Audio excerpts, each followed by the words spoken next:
nothing's going to bring any of our loved ones back, that's for sure.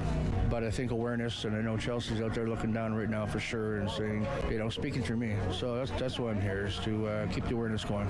Montrealers are coming together once again this year to commemorate and honor missing and murdered Indigenous women, girls, trans, and Two-Spirit people. Leaders from the Isquiou Project are speaking to address the crisis of violence, which they say has seen little to no progress since the marked increase in 2019. September of 2020, my daughter Chelsea went missing.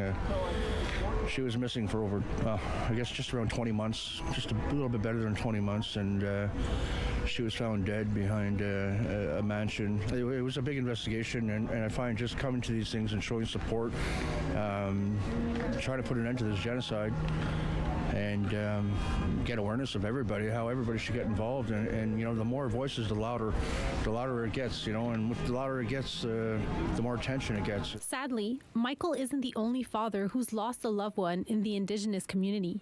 The Assembly of First Nations reports that Indigenous women make up 14% of all female homicide victims and 11% of missing women, while only making up a little more than 4% of the population of Canada. It's important to educate people that this issue is still going on, that they're, in spite of a national plan of action, which took the government a really long time to even start, it's not being implemented. It's just on paper. So we need to make these kinds of highlights on days like Valentine's Day to show our love for the families of the murdered and missing Indigenous women. According to the Calls for Justice Progress report released in June of 2024, no progress or concrete actions have been made to support police services reform, even though multiple reviews have been conducted over the years. It's extremely difficult for Indigenous women in urban areas because a lot of them don't have access to criminal justice systems, are highly discriminated against. So if they could get the same justice and equality as others,